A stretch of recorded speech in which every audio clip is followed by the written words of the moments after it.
Oke, sudah 5 menit, kita mulai saja ya sambil tunggu yang lain. Pak Antonio sama Pak Alif, apa tadi kita mulai dulu. Baik, Pak. Ya, Baik, Pak. oke, saya coba share screen-nya dulu ya.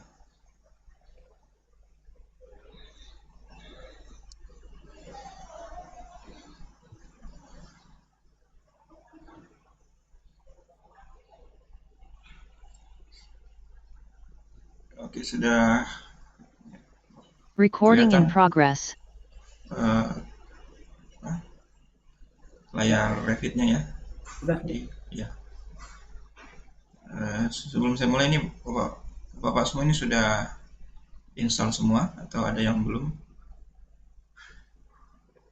Saya sudah, Pak, kemarin pakai link itu. Hanya apanya aktivasinya nggak bisa, jadi saya masih pakai yang trialnya ini. Oh iya, enggak apa-apa, karena kan itu bisa dipakai berapa bulan ya? 1 bulan 30 kalau hari saja. iya 1 bulan.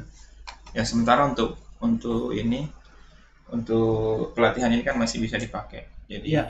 fitur-fiturnya itu tidak beda sih, ada semuanya ada meskipun dia masih trial, semuanya tetap sama dengan versi yang fullnya. Nanti kalau misalnya setelah pelatihan baru kita coba jadikan dia full versinya tuh. Iya. Ya.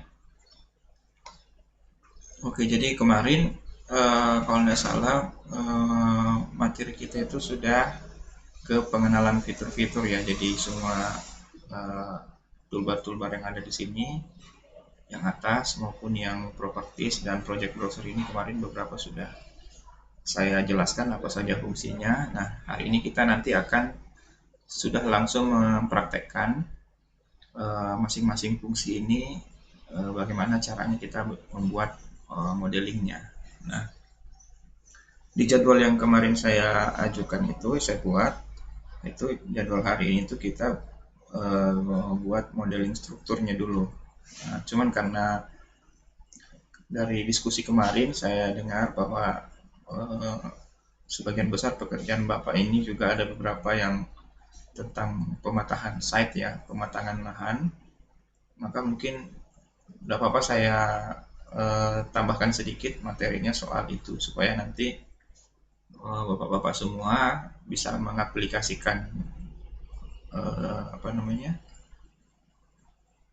praktek ini untuk pekerjaannya masing-masing nanti. Jadi hari ini kita akan bahas satu materi tambahan itu soal bagaimana mengatur atau bagaimana memodelkan lahan dan pematangan lahan dari lahan yang existing ke lahan yang nanti yang akan mau dibuat, yang lahan barunya.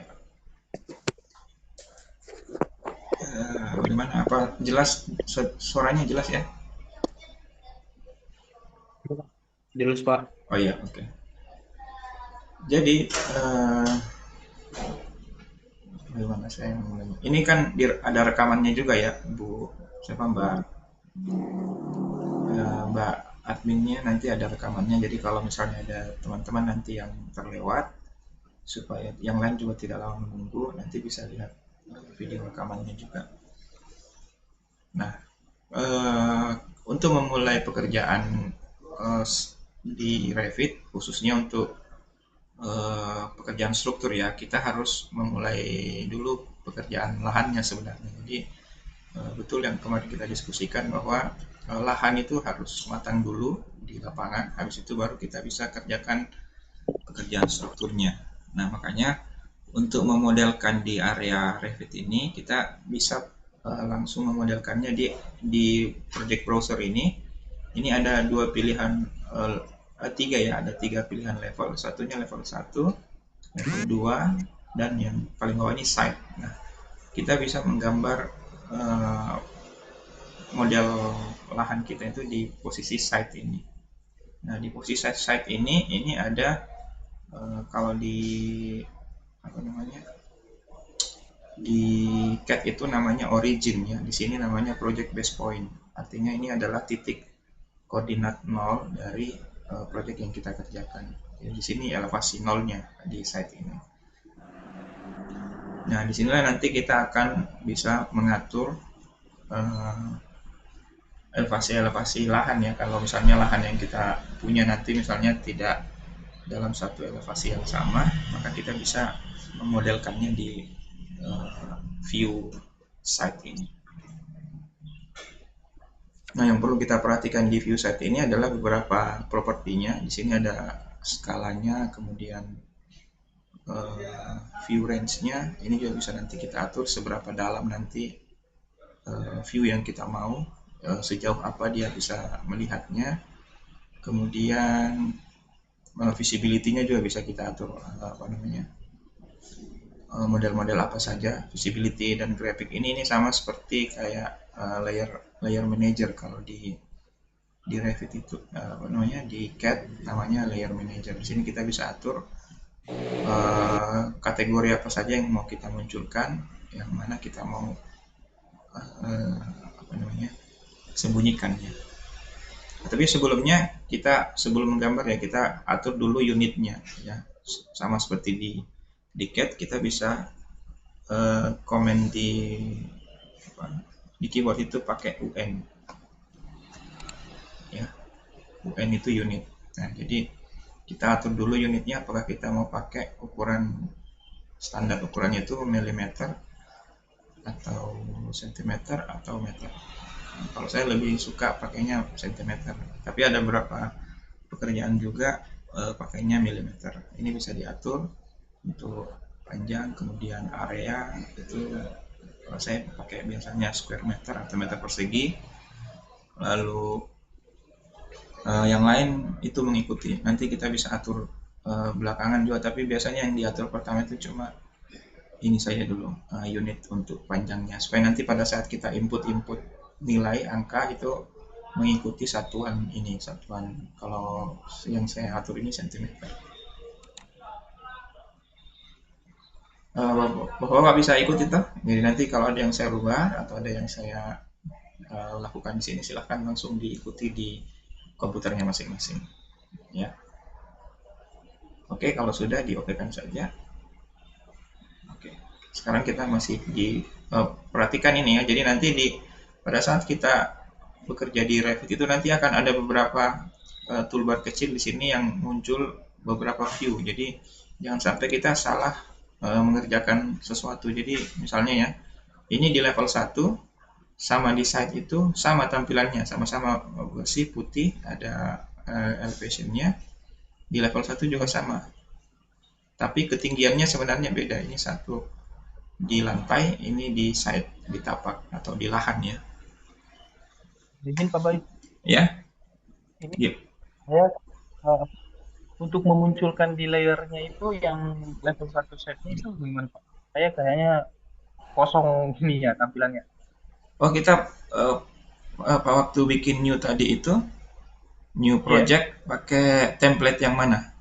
Pakai Arsitektur template. Oh ya, harusnya ada sih, atau coba pakai ini yang construction template baru oke kan? Ya, new project ya, bukan project template tapi new project.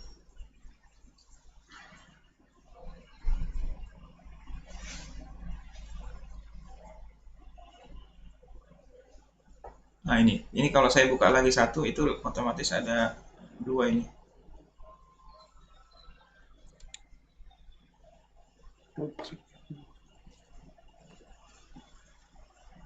Yang struktur atau apa tadi? Yang construction, yang paling atas. Dua, bisa pakai construction, bisa juga pakai yang arsitektur. Terus ini project template atau project top? Project saja. Ya, terus oke.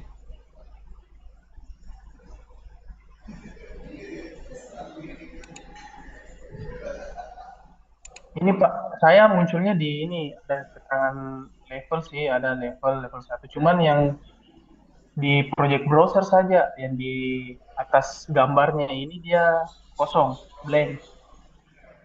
Di project browser. Iya, biasanya itu project browser itu memang masih di sebelah kiri ya punya kita di sini. Saya sudah di atas Pak, di atas. Di sini, iya. Yang blank itu yang mana? Yang di tengah ini? Yang tulisan site level 1 itu di atasnya nggak ada ini tandanya. Maksudnya kalau mau dipencet untuk site yang mana, yang level 1 yang mana, Oh, yang ini. tidak ada di sini. Ya, betul Pak, yang Oh, desainnya itu coba di kita klik dua kali site-nya. Yang ini.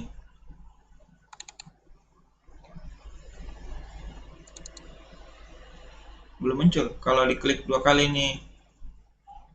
iya, belum muncul Pak ininya. Belum muncul yang di atas ini gambar. Oh, yang ininya tidak muncul ya? Iya. Ini yang coba Pak, yang ini yang arah panah bawah yang di lurusannya ini site itu apa Heeh. yang dia ini mau di view itunya sih Pak. Oh, berarti kita tidak muncul bidang gambarnya ini ya, bidang menggambarnya yang di tengah. Bidang menggambarnya muncul. Oh, tapi ininya tidak ada yang di atas. Yang kecil-kecil ini. Yang Ya, tab ini. nggak sama level satunya ya. Kalau mau dipindah ke level 1 nggak ada, harus pakai di project browser baru bisa pindah. Saya juga Oh, pikirnya itu kasih muncul bagaimana? berarti ini ya mungkin di view sama di ini tab view ini. View, tab view. View, tab view. Berhasil tidak?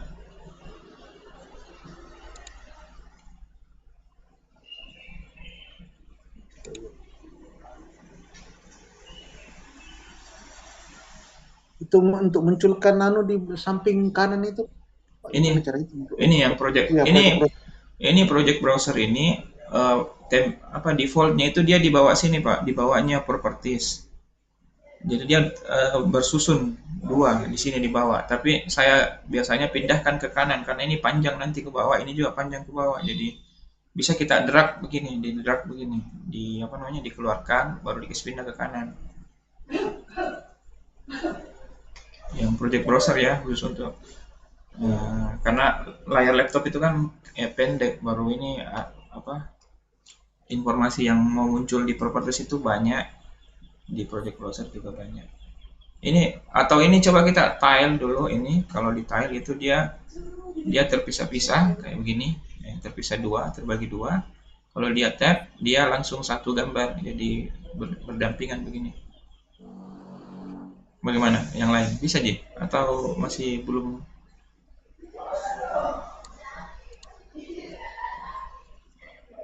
project browser. Kalau yang tadi tidak muncul tabnya itu di view di sini, di paling atas ini. 2000 berapa tadi View. Pak pakainya? Ya, Ini kita 2000 berapa? Saya pakai 2018 Pak. oh iya 2018 mungkin kayaknya belum ada yang begininya. Jadi dia kalau mau pindah dia kayak manual kayak punyanya cat yang manual itu. Jadi di sini switch window namanya. Oh ya enggak apa-apa Pak. Berarti Iya. dipilih di saja tuh yang di project browser kan ada dia keterangannya level 1 Iya. juga saya.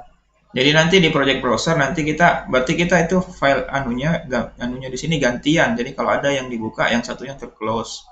Kalau ada yang dibuka yang satunya lagi tidak terlihat. Kalau di versi makanya saya bilang versi 2019 ke atas itu yang hampir sama tampilannya. Jadi kalau di 2019 kita bisa buka bersamaan beberapa view tanpa harus terclose view yang lainnya. Nah, tapi saja untuk hari ini kita di view site saja dulu ini. Yang penting muncul di ini bidang gambarnya. Bidang karena di sini Ya, muncul. ya ini bidang kita menggambar. Nah, nanti di sini kita mau bikin model lahannya. Ya, oke, langsung saya mulai saja ya bikin modeling lahannya. Nah, di sini di fitur atasnya ini ada meshing and site ini. Di sini. Nah, cuman saya tidak tahu yang versi 2018 itu sama tidak posisinya ada di situ. Tidak.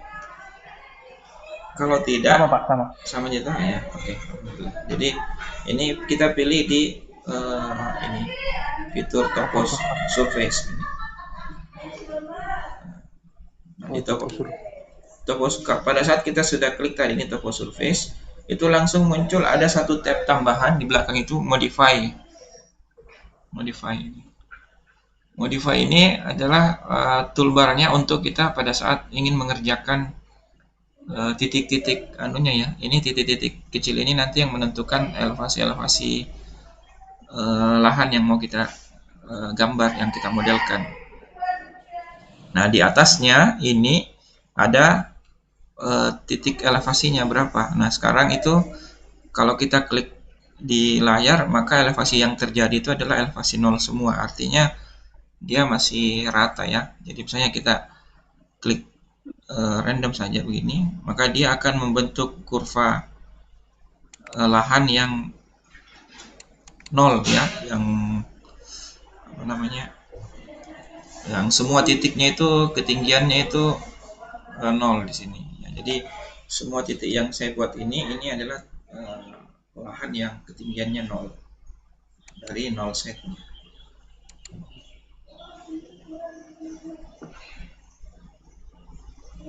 Ya. Selanjutnya, kalau kita mau bikin lagi titik yang lain yang lebih, misalnya yang lebih rendah dari titik nolnya ini jadi semua yang ada dalam boundary ini, batasan ini semuanya 0, rata berarti ya. Nah, kita bisa edit di sini, ganti di sini. Jadi misalnya kita ganti jadi 300 ya, minusnya minus 300. Artinya dia akan turun 300 cm atau 3 meter dari titik nolnya ini. Nah, kita misalnya bikin di sekitarannya lagi seperti ini. Dibikin saja bundarannya. Ya, ini nanti bisa mengikuti titik atau gambar hasil survei yang kita punya. Nah, maka nanti di sini akan ada dua elevasi ya. Elevasi yang luar ini adalah minus 300, yang ini adalah nolnya. Nah, ini kok di sini sudah rata ya. Kemudian, nah ini bisa kita lihat dulu hasilnya ya. Kita setujui dulu ini ada finish surface yang tanda centang hijau itu. Ini kita setujui. Nah, lalu nanti kita bisa lihat hasilnya di gambar 3D-nya itu lewat klik ini yang ada logo default 3D view yang atas sudut dekat teks ini, supaya kita bisa lihat hasil 3D-nya seperti apa. Nah, ini adalah 3D view-nya. Jadi ada dua ketinggian sebenarnya ya.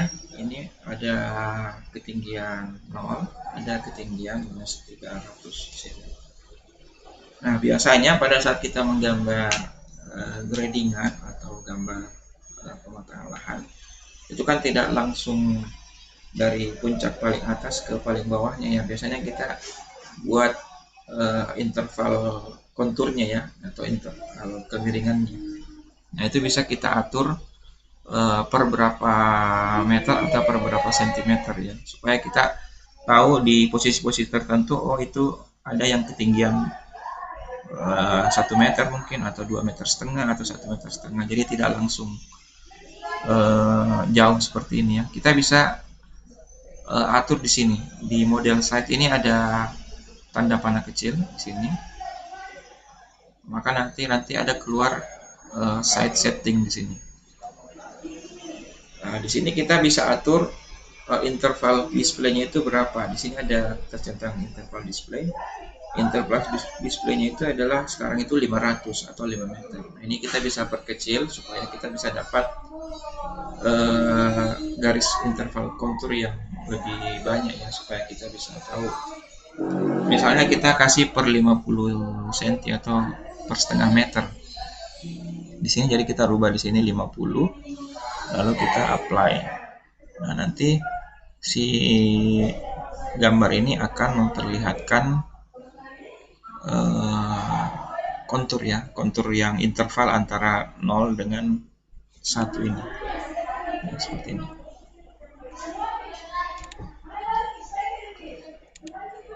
Nah, ini jadinya nanti kalau kita lihat di gambar tanpa atasnya begini. Jadi ada 0, ada 300. Kalau kita mau beli labelnya atau nama konturnya, biasanya kan ada nama konturnya tuh di sini. Nah, kita pakai ini, label kontur ini. Ini dipilih, lalu kita bikin garis dari sini ke bawah sini. Garis kayak bikin garis potongan begitu. Nah, lalu nanti akan muncul nilainya atau label konturnya. Ini kontur 0, ini minus 50, ini minus 100, minus 150, minus 200, minus 2,5 sampai minus 300. Nah, itu dulu. Jadi ini kita sudah berhasil buat satu kontur ya.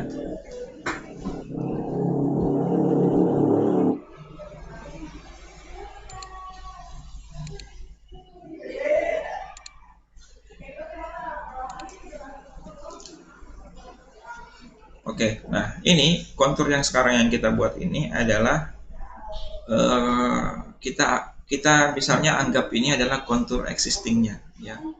Kita menganggap ini kontur existingnya. Kemudian nanti kita akan rubah kontur ini menjadi kontur baru yang ditanyakan kemarin kan, bagaimana cara mengetahui volume pekerjaan, misalnya cut and fill-nya seperti apa.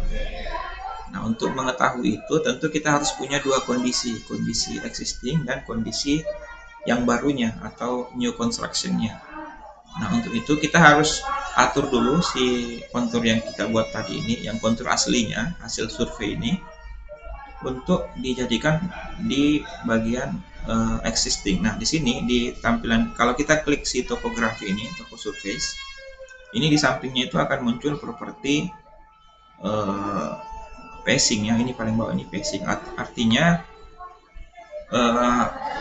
objek ini atau model ini merupakan objek pada fase apa? Pada fase, di sini ada existing dan new construction. Jadi supaya nanti si Revit bisa mengenali dua model yang berbeda, karena nanti akan ada dua model yang kita tumpuk dalam satu posisi di situ.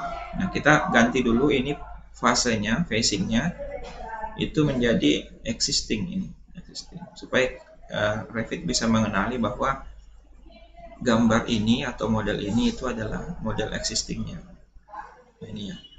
Pada saat kita ganti existing, maka dia akan berubah menjadi warna kayak abu-abu gitu. Artinya dia model lamanya, model existingnya. Nanti model yang new construction-nya akan kita buat lagi persis di lokasi yang ini. Supaya kita bisa tahu nanti berapa nanti perubahan dari pematangan lahan yang terjadi di lahan yang ini. Ini sebagai contoh saja supaya nanti kita bisa ikuti. Oke, jadi sekarang kita punya satu lahan, kemudian dia fasenya di existing. Oke, sudah. Nah, setelah lahan existing ini sudah jadi, kita sekarang akan buat lahan yang barunya ya, yang sesuai dengan grading plan yang kita mau buat, atau sesuai dengan elevasi dasar yang mau kita buat, atau elevasi perencanaan yang mau kita buat. Jadi kita bisa pergi ke sini, di modify site ini, ada ini modify site. Kita bisa klik ini grading atau grade region ya. Ini grade region, kita klik. Nah, nanti ada dua pertanyaan ini. Apakah kita akan bikin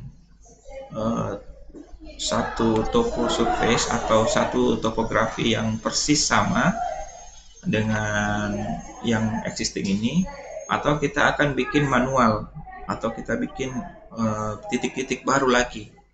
Nah, kalau kita pilih yang kedua ini, maka kemungkinan besar titik-titiknya itu ada yang melenceng dari existingnya. Jadi sebaiknya kita pilih yang pertama saja, karena kan kita akan hanya mengubah beberapa saja, tidak merubah semua ininya ya, semua existingnya. Jadi kita pilih yang create new topo surface exactly like existing one. Jadi kita pilih dulu ini untuk bikin satu yang sama persis. Jadi di sini kalau kita sudah klik itu tadi, nanti di sini akan ada dua sebenarnya topo surface seperti ini yang menumpuk ya. Tandanya pada saat kita klik di sini tuh nanti akan muncul facingnya new construction, padahal tadi yang kita buat itu kan existing ya. Berarti yang kita pilih sekarang ini adalah surface atau lahan yang sudah baru, lahan yang kita mau agak matangkan, atau lahan yang kita rencanakan, yang mau kita bentuk. Nah, tandanya juga nanti di bawahnya itu ada parameter tambahan, net cut fill sama fill-nya, serta volume cut-nya. Jadi inilah nanti yang akan menghitung perubahan kubikasi lahan ini terhadap lahan yang existing tadi. Karena yang kita buat nanti ini adalah lahan new construction-nya atau lahan barunya. Nah, caranya untuk mengedit atau menyesuaikan lahan ini dengan yang kita mau, kita bisa klik dulu lahannya. Pastikan yang muncul di sini adalah fasenya itu new construction. Lalu klik di atas sini edit surface. Kita bisa edit di sini. Nah, pada saat kita edit surface, maka akan muncul lagi si titik-titik yang kita mau, yang tadi kita buat pertama itu. Titik-titik existingnya ya, ini masih sama, belum kita apa-apa, belum kita rubah-rubah. Tunggu Pak, agak terlalu cepat nih. Iya ya, saya tunggu sini ya. Jadi kita saya kembalikan dulu. Ya, intinya kita sudah punya ini dua model site yang bertumpuk. Satunya existing di sini, satunya juga new construction. Itu di posisi yang sama persis dan elevasinya sama persis. Jadi kita tidak bisa bedakan ini sementara ini.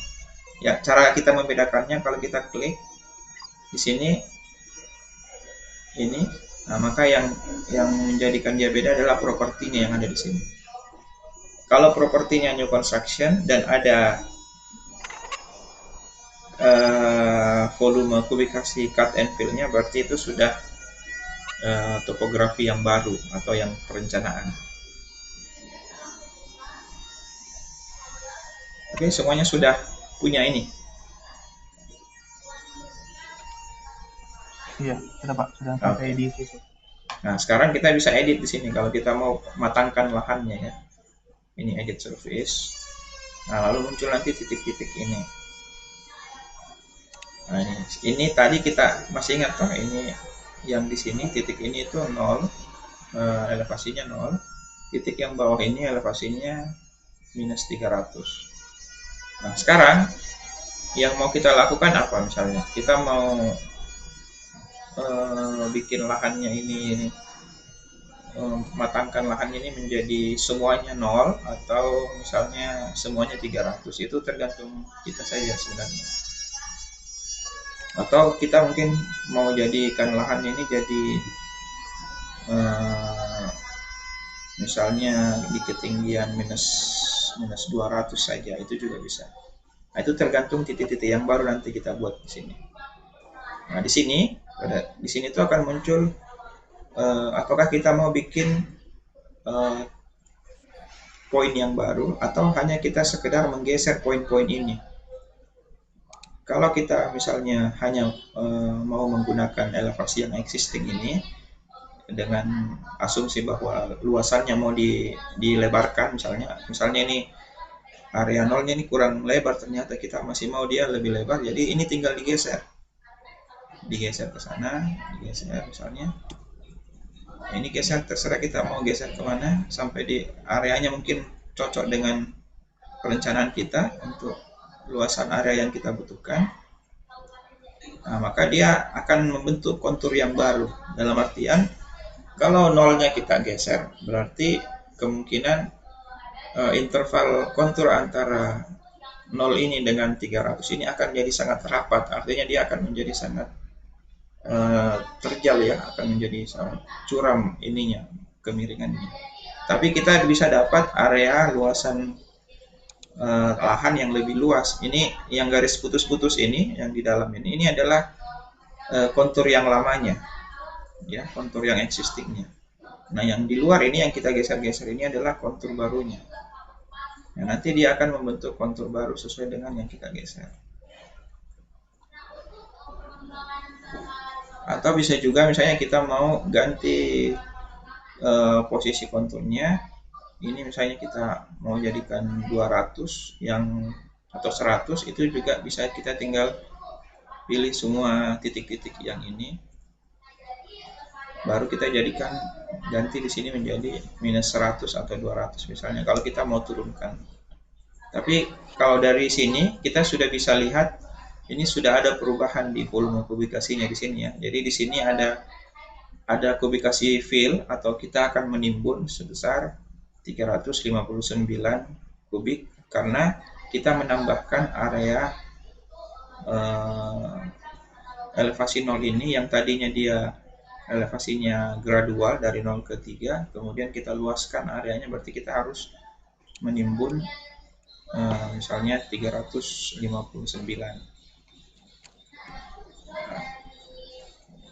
Kalau misalnya kita tadi ya, contohnya kita mau turunkan elevasinya supaya ada juga volume cut yang kita dapat, ya kita bisa pilih titik-titiknya nih.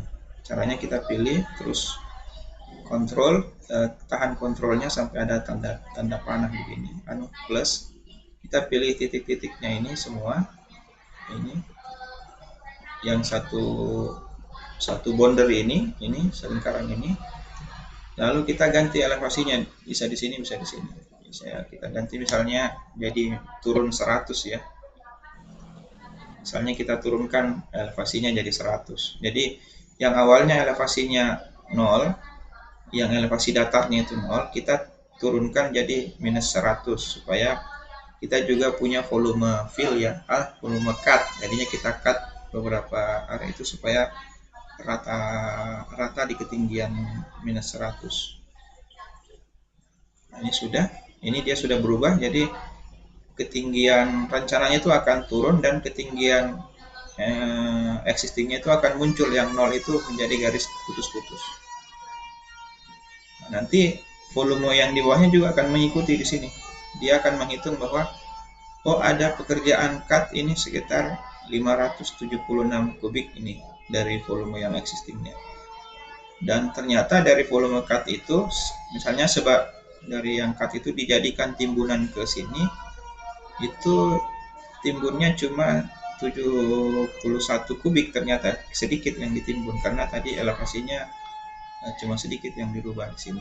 Malah lebih banyak cutnya, sehingga dalam perhitungan netnya, net cut and fill-nya itu kita minus 55, artinya kita harus mengeluarkan 555 kubik tanah dari kondisi existing ini keluar project, karena di project ini cuma dibutuhkan timbunan sebesar 71 meter kubik, sehingga dari 576 yang kita cut ini, kubikasi tanah yang kita ratakan itu 500-nya itu harus keluar dari project, harus dibuang misalnya ya, seperti itu.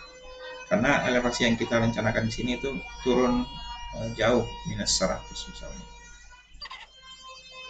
Nah, kita bisa, kalau misalnya kita sudah oke, setuju kita selesai dengan perhitungan ini, kita bisa okekan. Nah, nanti kalau kita 3D-kan, di sini itu ada 2 gradingan sebenarnya. Ya, gradingan di sini ada satu yang putus-putus ini. Yang putus-putus ini itu yang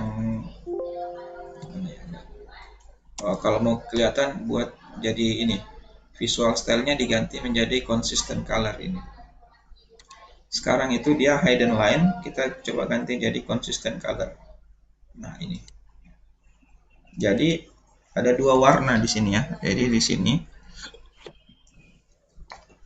warna abu-abu ini adalah topografi atau site lahan existingnya. Kemudian yang coklat ini adalah lahan yang new constructionnya. Jadi ini ada batasannya kelihatan ini. Jadi mana tadi yang abu-abu ini? Nah, ini yang abu-abu. Ini kalau kita klik yang abu-abu ini, dia tulisannya di sini existing. Kalau kita klik yang coklat ini tulisannya new construction. Itu yang membedakan.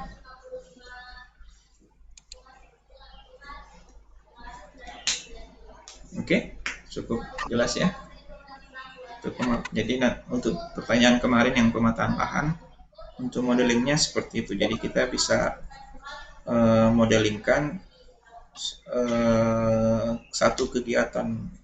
Bahkan di sini nanti kita bisa simulasikan kalau misalnya tadi misalnya ada requestan atau permintaan dari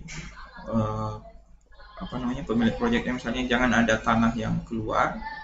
Nah, berarti kita tinggal atur nanti posisi gradingan si ini yang new construction ini, kita sesuaikan posisinya atau kita atur luasnya supaya dia nanti nilai cut and fill-nya itu mendekati 0 di sini. Dalam artian kita harus membuat beberapa percobaan ya. Jadi kita atur misalnya kalau tadi di ketinggian minus 100 ternyata banyak selisih cut and fill-nya, berarti kita bisa atur dia di ketinggian 50 misalnya, atau di ketinggian minus 70 atau minus 80. Nanti akan ketemu sendiri nilai di sini sampai si rasio perbandingan antara cut and fill itu bisa seimbang. Jadi tidak terlalu banyak material lahan yang kita buang atau kita mobilisasi keluar gitu. Nah, itu mungkin salah satu fitur yang bisa membantu Bapak-bapak nanti pada saat bekerja di lapangan nantinya ya. Lahan. Oke, selanjutnya nanti saya akan lanjut ke materi yang utamanya ya, yang harusnya minggu ini pertemuan ini kita bahas, yaitu tentang strukturnya. Ya, strukturnya nanti kita lanjut saja di lahan yang ini saja ya. Anggap saja kita mau bikin sesuatu di lahan yang ini. Nah, ini karena ini lahannya ada 2, tentu kita nanti akan membangun di lahan yang ini ya, di lahan yang new construction ini, karena yang existing ini sudah berubah posisinya. Nah, jadi ini bisa kita hide saja dulu, ini bisa diklik kanan lalu hide in view. Ini hide in view lalu elemen. Nah, sehingga nanti yang muncul itu yang kelihatan cuma lahan yang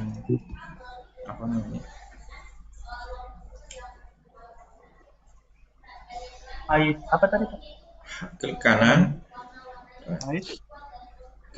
pilih, jangan salah pilih ya, pilih yang existingnya, klik kanan lalu hide in view lalu ini elemen ya, jangan pilih kategori. Kalau kategori nanti hilang semua, jadi pilih elemen. Nah, jadi ini semuanya sama prinsipnya di layer manager, cuman di CAD, cuman dia bisa kita hide satu persatu ya. Jadi kita pilih, karena kalau kita pilih kategori maka semua kategori topografi itu hilang. Sama saja kalau kita matikan layernya. Ya, oke. Ya, ini ya. Oh, ini masih ada juga yang di tampak. Kayaknya tadi di 3D-nya yang kita hide, nanti di tampak atasnya atau di denahnya itu, ini kita juga bisa hide. Jadi pilih yang ini, yang existing, lalu klik kanan, lalu hide elemen. Nah, supaya nanti yang muncul elevasi new construction-nya saja, yang baru tuh. Oke, sekarang kita lanjut ke memodel elemen struktur ya. Di sini di toolbar struktur ini ada beberapa elemen struktur yang bisa kita buat. Di sini kita bisa membuat modeling fondasi, di sini foundation. Kemudian bisa membuat modeling balok, beam. Dalam artian kalau pengertian beam di Revit itu artinya mulai dari slope, balok lantai sampai ring bulk, itu semuanya disebut beam kalau di Revit ya. Kemudian kolom juga bisa, kemudian wall atau dinding struktur juga bisa, kemudian lantai juga bisa kita modelkan. Nah, di sini juga ada truss atau kuda-kuda rangka, ada juga beam system kalau kita nanti mau bikin beam di dalam jumlah yang banyak.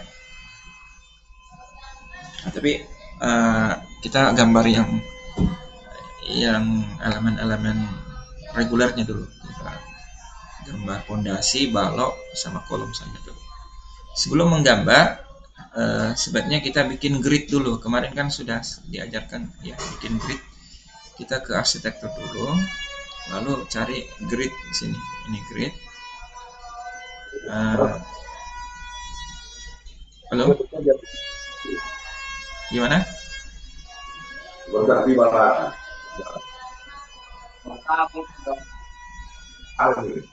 Halo? Iya ya Pak, grid.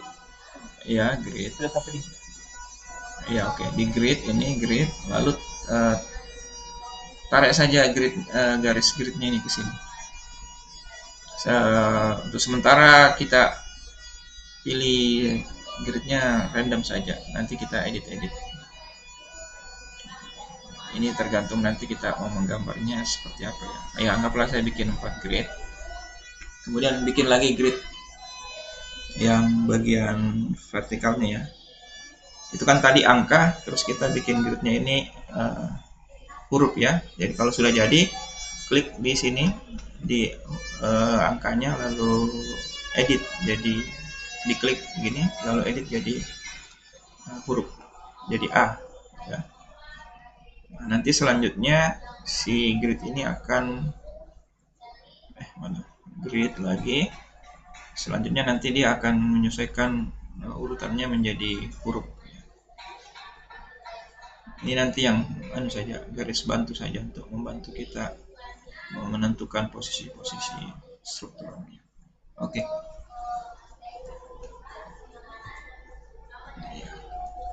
Ini grid ini kalau misalnya pada saat kita kerjakan ada yang mau kita ganti, misalnya ya ini tadi jaraknya sudah 600 nih. Oke. Nah, ini ternyata salah karena saya tadi random bikinnya. Nah, ini bisa langsung diedit di sini. Diklik saja ini gridnya yang mau dipindahkan, lalu ganti langsung angkanya di sini. Jadi misalnya 600. Nah, misalnya ini juga mau pindahkan, ini diganti jadi misalnya 800 saja. Nah, itu mudahnya di Revit itu kita tidak perlu takut salah menggambar. Semuanya bisa kita perbaiki kembali kalau misalnya suatu saat ada yang keliru ya. Ya, anggaplah seperti ini. Kita coba cek di level lantai 1 ada tidak. Nah, ini level lantai 1 ya. Di level lantai 1 itu tidak kelihatan tadi si site itu karena level lantai 1 ini acuannya itu adalah elevasi 0. Sementara site ini ada di elevasi tadi minus 100 ya. Ini kan masih ingat tadi kita bikin gradingan new construction-nya itu di minus 100 ya. Ini minus 150 apa 100 ya? Coba. Oh iya, minus 100 ya.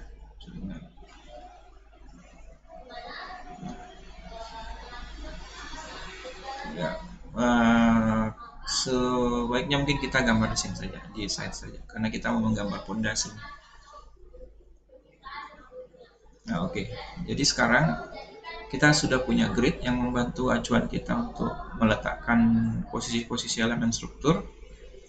Nah, kita tinggal pergi ke struktur, lalu pilih jenis pondasi yang mau kita buat.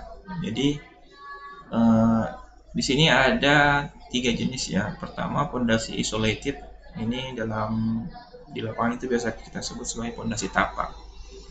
Footplate atau pile cap itu sama saja sebutannya. Kalau ini adalah pondasi menerus, ya, pondasi yang mengikuti dinding retaining wall. Misalnya ada dinding penahan tanah atau dinding shear wall untuk bangunan tinggi, itu pakai ini. Dia modelnya linear, mengikuti garis dinding yang kita buat. Kalau slab ini adalah pondasi rakit, atau mungkin disebutnya pondasi rakit ya kalau kita. pondasi yang melebar seperti bentuk mengikuti area lantainya. Nah, coba kita bikin dulu yang pondasi isolated ini.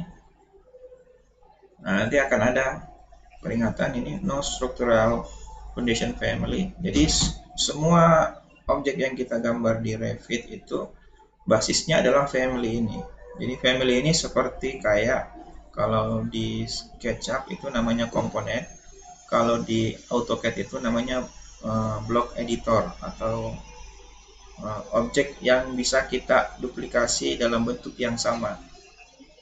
Ya, jadi karena kita belum load atau kita belum masukkan satu family pun untuk fondasi, maka kita harus cari dulu. Nah, kita yes saja, lalu kita cari di folder ini.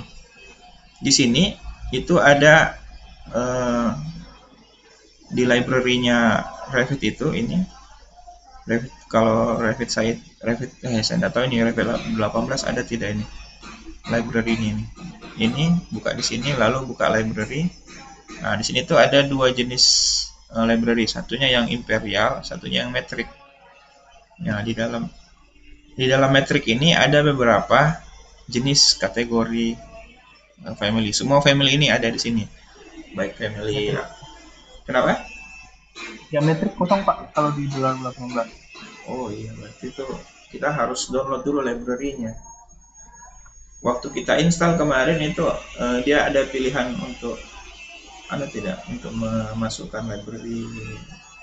Kan itu kalau diinstal itu ada dicentang-centang kan bilang mau install aplikasinya saja atau mau install sama library-nya. Oh. Nah, kalau tidak ada itu library-nya, kita tidak bisa bikin modelnya karena modelnya itu berdasarkan library yang dia buat itu. Atau nanti bagaimana caranya?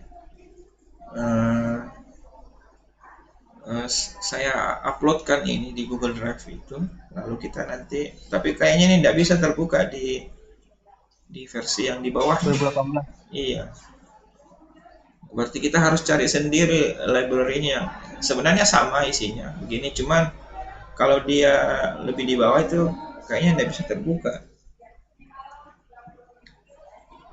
Atau nanti kita install ulang saja lagi yang 2019 tuh. Kan kemarin ada saya upload itu di Google Drive itu saja. Nah, itu biasanya sudah lengkap dengan ininya.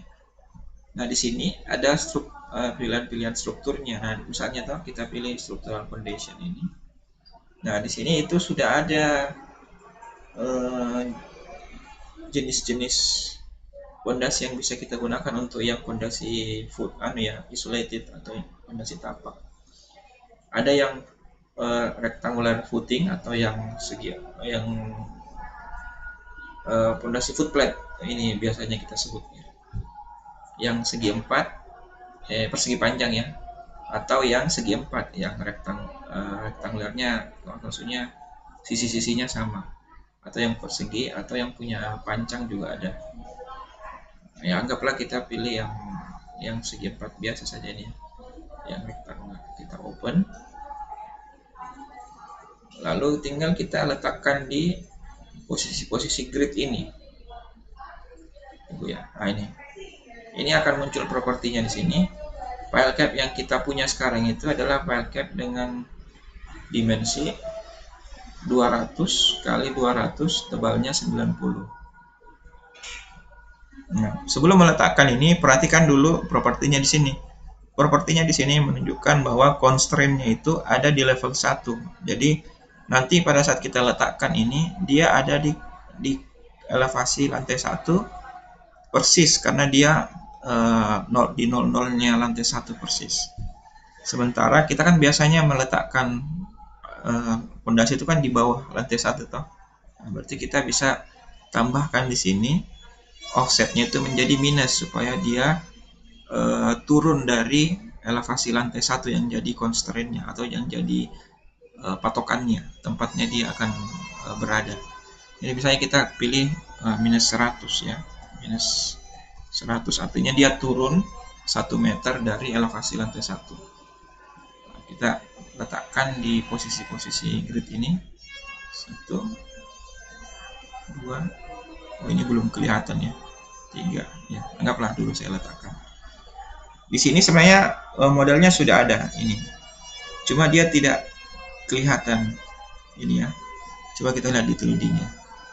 Ini dia tidak kelihatan karena dia ada di dalam tanah ini ya.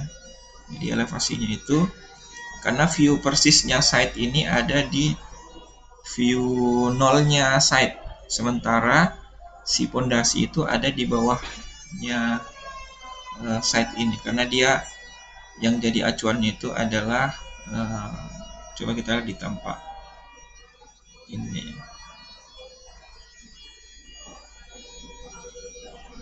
Oh, tidak kelihatan, berarti dia harus dilihat di gambar potongan ini ya. Anggaplah saya bikin potongan dulu ya supaya kita bisa lihat konteksnya ini gambar yang kita buat. Saya ke view lalu bikin next section, lalu saya bikin garis potongan di sini supaya saya bisa lihat potongan tanahnya itu apakah sudah benar. Jadi nah ini ya, persis di sini. Lalu saya buka, ini ada section baru yang terbentuk di sini, section 1. Nah ini, ternyata si ini betul ada di elevasi 1, berarti berarti ini si elevasi tanahnya ini tadi sudah bukan di elevasi 1, dia di atasnya ya mungkin. Coba saya lihat elevasinya.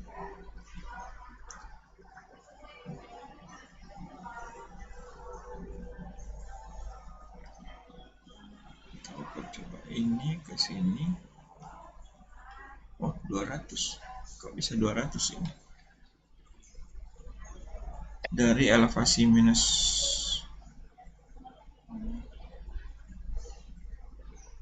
Oh, berarti ini ada yang salah ya. Apakah kemiringannya ini, ketebalannya?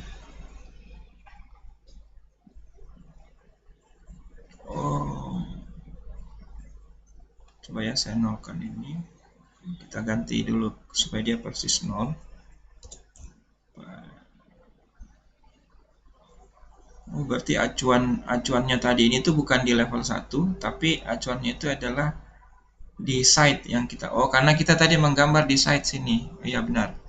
Kita tadi menggambar di elevasi site, berarti dia menghitung minusnya itu dari site ya. Ya oke lah, kita naikkan lagi nih jadi 0. Ini juga 0. Jadi itu salah satu kelebihannya Revit itu. Kalau kita misalnya keliru mengerjakannya itu kita bisa mengeditnya di semua view, dan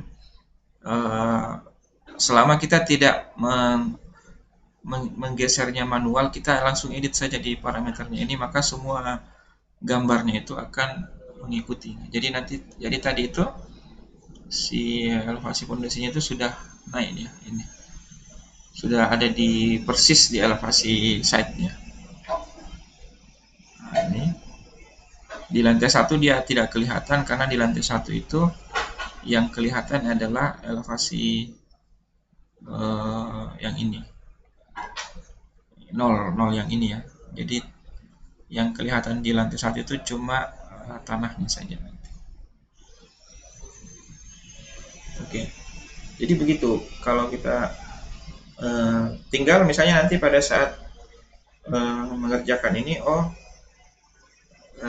saya mau dia ada di tempat yang lain juga, berarti kita tinggal menduplikasi ini, atau bisa di copy sebenarnya, bisa juga dibuat ulang lagi di perintah yang tadi ya, di struktur terus isolated, baru dipilih posisinya di mana seperti ini. Tapi jangan lupa ini diatur ulang lagi ya, ini tadi ini saya belum atur ulang. Nah ini juga si pondasi ini, misalnya kita dalam satu project itu ada beberapa jenis pondasi kan, biasanya seperti itu ya, ada yang ukurannya besar misalnya, ada yang kecil. Nah itu bisa di custom, dibuat tipe yang baru. Misalnya ini ya, ini tadi tipenya 200x900. Kita belum edit karena dia sudah bawaan dari Revit-nya seperti itu. Bisa kita edit di sini, edit type. Lalu kita atur ulang di sini. Misalnya kita mau dia tipenya 100 kali 100, tebalnya misalnya 30 cm saja ya. Nah, kita duplikat saja ini, duplikat. Lalu kita ganti namanya, misalnya fondasi 100 kali 100 kali 30 misalnya ya. Nah, lalu setelah jadi yang baru, kita atur parameternya, dimensinya sesuai dengan yang kita mau tadi itu 30. Ini lebarnya 100, tingginya juga 100, lebar panjangnya juga 100. Nah, type marknya ini bisa kita isi jadi P1 misalnya. Ini jadi kodenya si fondasi ini. Jadi kita jadikan oke. Nah, nanti si ini akan mengecil nih, yang tadi kita edit. Nah, selanjutnya kalau kita mau bikin fondasi, tinggal kita pilih di sini. Ini kan tadi ini fondasinya cuma satu jenis ya. Nah, sekarang itu sudah ada 3 jenis fondasi 100 ini. Kalau kita mau ganti jadi pilih ini dulu, baru kita letakkan. Nah, berarti ini yang kecilnya. Ini dikasih 0 saja lagi. Nah, gitu. Ini pun juga misalnya kalau ternyata kita tidak punya fondasi yang seukuran ini, kita bisa edit lagi, bikin lagi yang baru. Nah, misalnya kita duplikat lagi, jadi fondasi misalnya 150 kali 150 kali 40 misalnya ya. Nah, kita beri kode dia P2 misalnya. P2. Jangan lupa ganti dimensinya. Jadi jangan cuma mengandalkan namanya. Nama ini cuma atau tipe ini cuma nama identitasnya saja. Tapi ukuran yang sebenarnya itu adalah yang kita tulis di parameter ini. Meskipun kita sudah tulisannya di sini 150, tapi kita tidak ganti ini, itu tetap tidak berubah dimensinya ya. Kita okekan. Nah, lalu dia berubah nih. Jadi sekarang kalau kita bikin isolated, dia ada beberapa jenis ini. Sudah ada 1, 2, 3, 4, sudah ada 4 ya. Ini yang 2 ini bawaannya Revit. Jadi biasanya kalau kita menggambar elemen-elemen di Revit itu selalu edit type dulu, lalu duplikat. Kalau misalnya pilih isolated ya, karena yang bawaan di Revit ini yang tadi ini yang 200 biasanya sih tidak sesuai atau jauh dari yang kita mau. Jadi kita edit dulu, edit type, lalu duplikat lalu ganti semua parameternya sesuai dengan kita mau. Modelnya juga bisa, kemudian harganya juga bisa kita masukkan di sini. Terus kalau ada kode modelnya tertentu bisa jadi kita masukkan. Itu identitasnya itu bisa banyak yang kita masukkan. Tapi yang paling sering digunakan itu adalah type mark ini. Type mark ini mewakili tipe tipe fondasinya. Oke. Itu misalnya. Jadi sekarang ini ada 2 jenis, ada 3 malah ya. Yang 100, 150, 200. Ini juga 200. Oke, selanjutnya kita ke balok ya, buat balok. Balok ini beam prinsipnya sama dengan dinding. Jadi dia dikerjakan bukan berdasarkan titik, tapi berdasarkan acuan garis atau linear. Karena kita menggambar balok itu kan biasanya meter ya, lari ke sini, apakah dia vertikal horizontal. Dia tidak satu titik tertentu. Jadi caranya kita klik beam saja dulu, lalu kita di sini ternyata sudah ada terload ya jenis beam atau jenis balok, tapi ini balok IWF ya, balok bagi. Misalnya kita mau bikin balok seluf yang beton, berarti kita ke sini dulu. Ini tutup ya, oke. Jadi ini setelah kita klik tadi struktur beam ini, muncul modify lagi, selalu ada muncul modify di sini. Setelah muncul modify, di sampingnya itu ada load family. Ini load family. Jadi ini tujuannya untuk kalau kita ternyata di dalam jenis properties yang kita punya ini tuh belum ada jenis balok yang kita mau. Belum ada. Karena di sini belum ada balok konkret, balok beton. Jadi kita cari dulu di load family. Lalu kembali lagi ke library yang tadi. Nah, makanya saya bilang tadi, Pak Alif ini penting untuk punya library-nya. Karena kalau tidak punya library-nya, tidak bisa kita bikin model. Karena modelnya dari situ semua. Karena sudah disiapkan sama Revit. Jadi kita cari di sini. Kalau di Revit itu dia balok itu disebut sebagai, atau beam disebut sebagai structural framing atau frame struktur, karena dia yang membuat framingnya dari struktur itu, kotakannya ya. Jadi ini sini ada pilihannya, ada yang steel, ada yang kayu, ada yang precast, ada yang tadi yang baja ringan ini ya. Ini yang konkret. Ya, kita pilih yang konkret saja dulu. Nah, di sini ada berapa pilihan ini? 3. Ada yang rektangular, ada yang punya sayap di sini, joist, pan joist.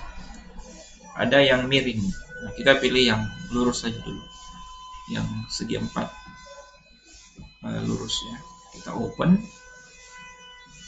Saat kita open, dia akan muncul di sini di properties ini akan muncul satu jenis beam lagi. Nah, ini. Jadi ada, sekarang kita punya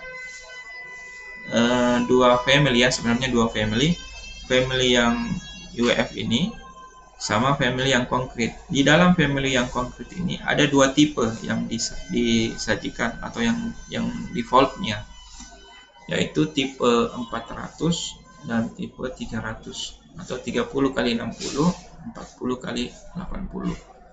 Nah, mungkin ini tidak sesuai dengan kebutuhan kita, maka kita bisa edit lagi. Kita edit type. Sebaiknya setiap kita memulai menggambar, edit type dulu supaya keterangan gambarnya, jadi kita bisa edit namanya. Jadi misalnya kita bikin balok berapa ya, misalnya 30 kali 80 misalnya, kali 70 misalnya.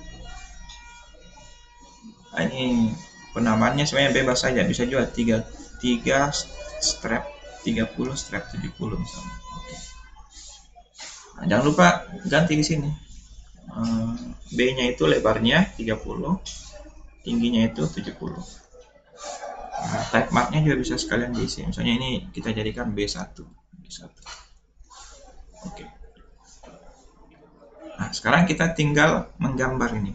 Reference levelnya di mana? Nah, ini anggaplah kita menggambar lagi di elevasi ini ya, di elevasi site ini. Reference levelnya lantai 1 saja mungkin ya. Lalu kita gambar antara ini. Tarik. Kelihatan tidak? Dicoba saja dulu, tidak usah takut. Coba. Nah, ini ternyata kelihatan ada beamnya. Nah, setiap menggambar di Revit, jangan terlalu percaya dengan gambar 2 dimensinya. Biasanya saya kalau sudah menggambar 2 dimensinya, saya cek lagi di 3D-nya. Maka ini selalu berdampingan, selalu nih gambar denah 3 dimensi sama potongannya atau tampaknya lah, minimal, supaya kita bisa ngecek yang kita gambar itu tadi itu benar tidak posisinya. Ini ya, saya cek di 3D. Nah, ternyata ini posisinya sesuai tidak nih? Ya, mungkin ada yang mengatakan, oh ini harusnya di dalam tanah Pak, ditimbun ya, atau apa sudah benar juga di sini, itu tergantung gambar kerjanya yang kita butuhkan nanti seperti apa. Ya, anggaplah ini salah ternyata posisinya, kita mau dia tenggelam atau rata atas di sini ya, ininya top sulufnya ini rata dengan topnya pondasi tadi. Kita bisa edit jadi ini jangan kita geser ke bawah karena itu nanti pasti tidak presisi. Kita cari di propertinya di sini, lalu kita editnya di sini di Z-nya, karena ini arah atasnya ya. Kita coba ganti nilai offsetnya jadi minus 70 misalnya, karena tinggi baloknya tadi 70, jadi kita minuskan. Nah, ini sudah turun berapa? Kita lihat ukurannya dulu. Ini 70 benar. Ini 40. Oh, berarti kurang 7. Kurang 30 ya. Ya, berarti kita tulisnya di sini minus 100. Oh, berarti sama persis tadi. Jadi yang fondasi tadi ini kita buat 0 karena dia acuannya di sini jadi turun 100. Kalau di sini kita tulisnya minus 100. Jadi nilai yang ada di sini itu kadang tidak bisa satu kali kita input. Kita harus lihat dulu di beberapa view. Jadi misalnya kalau di view sini pasti sudah kayak kelihatan sudah benar. Tapi ternyata dilihat di 3D ternyata belum. Terus itu lihat lagi di potongan. Nah, berarti ini elevasi acuannya itu adalah minus 100 dari level lantai 1. Ya, betul. Reference levelnya di sini lantai 1. Terus offsetnya itu minus 10. Artinya dia turun 100 cm dari lantai 1. Si slope ini. Balok ya tadi saya sebutnya. Ya entahlah, nanti kita bisa juga ganti kalau misalnya salah namanya ya. Nggak pernah salah tadi namanya. Harusnya ini bukan namanya balok, ini slope misalnya. Ya kita edit saja di sini, edit. Lalu namanya kita ganti, rename dulu. Itu jadi makanya saya bilang jangan takut salah kalau di Revit, masih bisa diperbaiki, tidak ada yang salah. Ini saya ganti lagi misalnya slope. Ini persoalan nama saja sebenarnya, karena nanti berpengaruh pada saat kita bikin bill of quantity-nya atau analisa volume pekerjaannya. Slope, terus ini kita ganti tipenya jadi S1 misalnya. Oke. Nah, nanti identitasnya ini nanti sudah berubah ya. Jadi slope mana? Ya, ini sudah S1. Oke. Nah, nanti tinggal kita bikin ulang lagi. Cara bikin ulangnya bisa digambar langsung dari BIM-nya ini, atau bisa juga ada cara lain. Kalau di Revit itu kita sebutnya create similar, atau kita bikin objek yang sama atau yang similar dengan objek yang kita pilih. Misalnya ini kita pilih BIM ini dulu, kita mau bikin BIM yang sama persis dengan BIM ini, dengan slope ini, maka kita klik ini atasnya, ini create similar. Otomatis dia akan membuat properti BIM yang sama persis dengan propertinya BIM yang kita pilih tadi itu. Jadi bentuknya sama, kemiringannya sama, ketinggiannya sama, terus nama type marknya juga sama. Coba lihat, kita cek lagi di 3D apakah benar. Nah, ini sudah benar ya. Nah, di section juga sudah benar. Nah, bagaimana kalau kita mau bikin tipe yang baru lagi, misalnya ada slope yang lain ya, slope anak misalnya, atau S2 atau slope pembagi. Nah, kita bisa bikin lagi di BIM tadi itu, BIM, lalu dari slope ini kita edit type lagi. Ini kita duplikat, lalu kita beri nama yang lain, misalnya slope 20-40 ya, misalnya lebih kecil ini. Kita beli tipenya itu S2, terus kita ganti 20-40.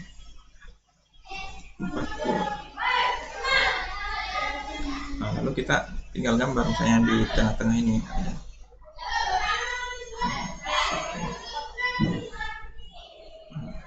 ini bisa posisinya sembarang dulu kita klik.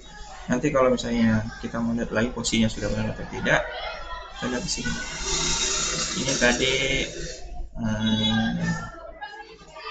jarak gridnya 6 meter ya tadi ini. Jadi misalnya ini tidak persis di tengah, kita langsung jangan digeser begini ya. Kalau digeser itu biasanya nggak persis ini.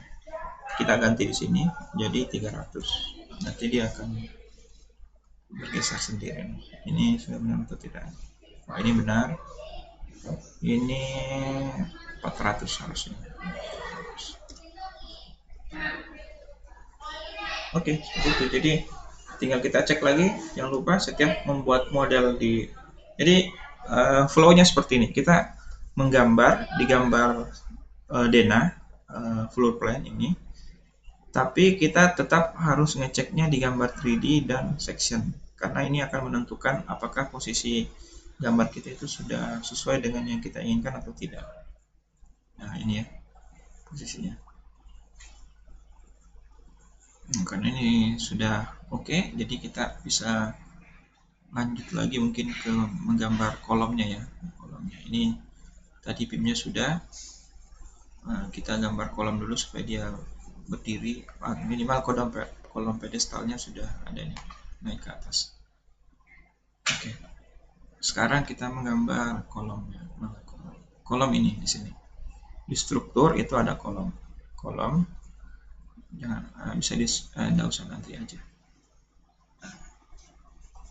Kolom ini kalau kita klik terus dia modify, di sini juga sudah ada yang terload kolom ini. Tapi ini kolomnya kolom baja ya, UEF juga kayaknya ini. Lalu kita bisa cari model yang lain di sini, load family ini. Jadi di load family kita kembali lagi ke folder library tadi itu, kita kembalikan sampai di US metric. Di US metric ini ada namanya structural column. Jadi yang semua yang namanya structural ini adalah teman-teman structural ini, structural column, foundation, framing, rebar, itu semua ada. Terus kita pilih struktural column dulu saja. Terus di sini ada pilihannya juga sama dengan yang balau tadi. Ada yang kayu, ada yang baja, ada yang precast, ada yang baja ringan, ada yang konkret. Nah, kita pilih yang konkret. Nah, di konkret ini juga ada beberapa pilihan bentuk nih. Ada yang bulat, ada yang punya caps, punya kepala, ada yang persegi panjang, ada yang segi empat. Nah, kita pilih yang segi empat saja ya. Ini segi empat. Yang square ya, square column, terus open. Nah, kita tunggu dulu. Nah, sekarang di properti ini sudah muncul kolom basicnya itu ukurannya segini, 30 kali 30, 45 kali 45, 60 kali 60, 75 75. Anggap saja di antara ukuran ini tidak ada yang cocok untuk kita. Jadi kita bikin baru saja dulu. Kita edit, lalu kita duplikat lagi. Ya, selalu begitu flow-nya, edit, duplikat, rename. Edit, duplikat, baru rename. Terus kita tulis namanya kolom misalnya 50 lah, 50 kali 50. Oke. Kita tulis sisinya itu 50. Kita cuma tulis satu karena ini sama ya. Jadi tidak ada panjang dan lebar, dia satu ukuran saja 50. Artinya 50 kali 50. Tipenya misalnya kita bikin K1. Terus oke. Nah, nanti akan muncul tipe baru di sini, tipenya itu kolom K50-50. Kolom 50 kali 50. Nah, tinggal kita sebelum diletakkan, pastikan dulu reference levelnya itu sudah benar ya. Ini sekarang kita di elevasi site ya, site berarti minus 100. Nah, di sini ada pilihan ini. Apakah kolom ini akan deep atau dia akan terekstrud ke bawah, akan tertanam ke bawah, atau dia terekstrud ke atas, height. Nah, kita coba pilih height dulu. Lalu ketinggiannya, kalau kita pilih unconnected, berarti ketinggiannya kita tulis manual di sini. Tapi kalau kita pilih level, berarti kolom itu akan otomatis berdiri sampai di ujung level yang kita pilih. Misalnya ya kita pilih sampai level 2. Terus kita, berarti kolom ini akan meninggi, membuat extrude ke atas sampai ke level lantai 2. Coba saya pilih titiknya di sini misalnya. Ini sudah jadi di denah, tapi jangan percaya dulu di sini. Langsung buka lagi 3D-nya. Nah, ini ya. Ternyata salah lagi posisinya. Ternyata dia reference levelnya itu ternyata ada di mana ini? Kita buka dulu nih. Nah, ini dia ada di lantai 1. Sudah benar dia berakhir di lantai 2, tapi yang salahnya adalah dia startingnya atau base-nya itu ada di lantai 1, di mana lantai 1-nya itu 1 meter dari elevasi pondasinya tadi. Kalau kita lihat 3D-nya dia kayak melayang ya tadi. Jadi dia kayak tidak nyambung dengan si pondasinya. Nah, supaya dia ini benar atau dia terkoneksi langsung dengan si pondasi, maka kita bisa edit constraint-nya lagi di sini. Ini ya, perhatikan. Jadi setiap kita klik sebuah objek di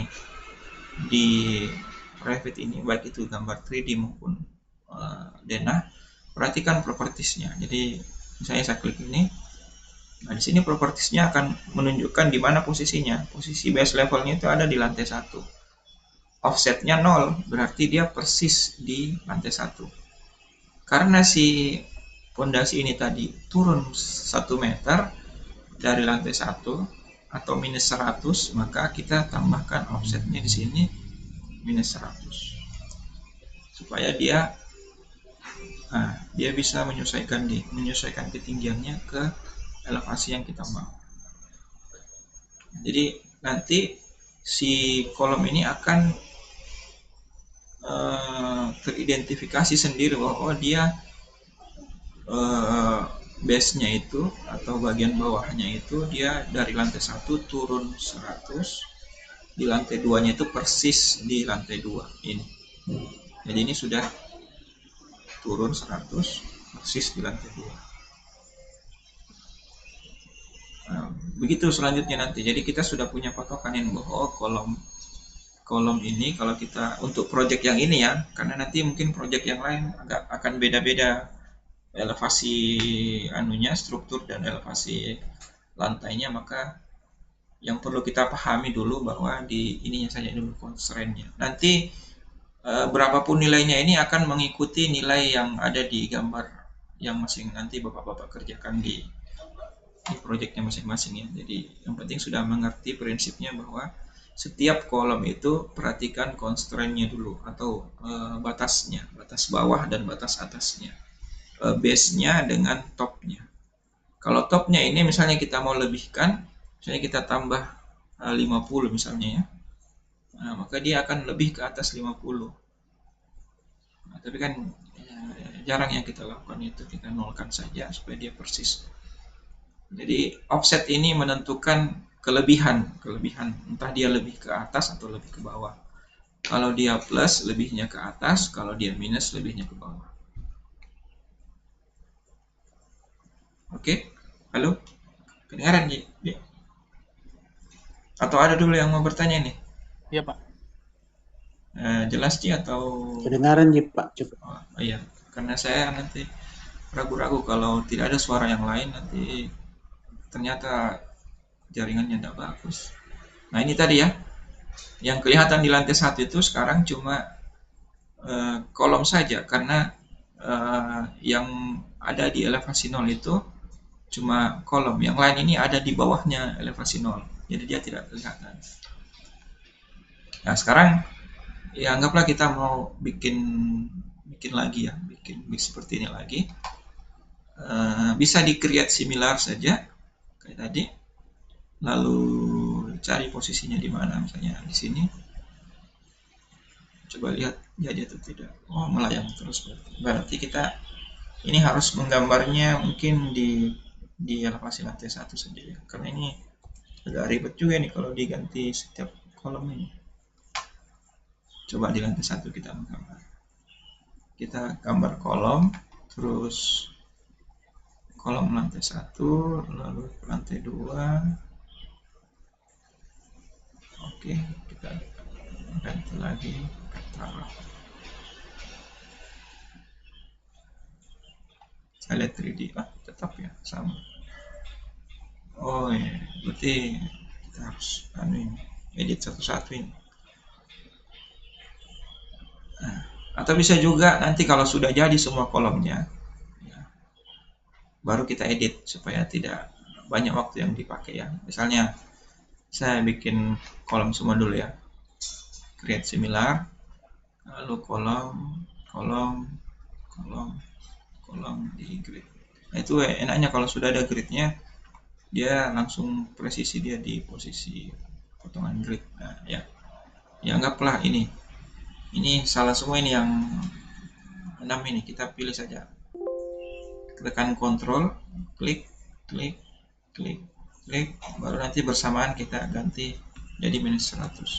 Nah, ini juga bisa supaya tidak satu-satu kan. Nah, ini. Nah, bagaimana kalau misalnya ada tipe kolom lain ya, sama kayak tadi di balok, kita bisa edit langsung ini. Misalnya ini kita pilih salah satunya, lalu kita edit type, lalu kita duplikat lagi, misalnya kita ganti jadi kolom 40 kali 40 misalnya. 40 kali 40 misalnya ya. Kita jadikan dia 40, tipenya K2. Oke. Nah, maka ini langsung jadi tipe K2 nih, yang satu ini, kecil ini. Kalau misalnya sudah terlanjur kita buat, ternyata gambar saya salah, ini harusnya yang sebelah belakang ini K1 semua, K2 semua ini ya, bisa juga kita langsung rubah. Jadi tanpa harus menggambar ulang ya, kita pilih saja kolomnya yang salah ini, lalu kita cari di sini yang mana tipenya yang benar. Misalnya kita mau yang 40. Nah, nanti dia akan berubah sendiri tipenya. Jadi nanti akan ada 2 baris, satu baris ini 40, satu baris ini 50. Nah, itu tergantung nanti jenis sistem konstruksi ini, gambar yang kita kerjakan. Siapa tahu yang kolom pinggirnya itu kecil, kolom tengahnya itu besar semua. Itu juga bisa diatur. Oke. Selanjutnya apa lagi? Lantai ya, lantai. Kita bikin plat lantai. Anggaplah kita mau bikin plat lantai di lantai 2 ini. Jadi kita harus buka elevasi lantai 2 ini ya, level lantai 2. Nah, di level lantai 2 ini sudah kelihatan samar-samar kolom lantai satunya, karena dia kelihatan underlay di sini ya, di bawahnya itu sudah kelihatan. Ini juga bisa membantu kita membuat nanti batasan lantainya. Jadi kita tinggal pilih floor ini, floor, structural floor atau lantai struktur. Lalu kita pilih jenis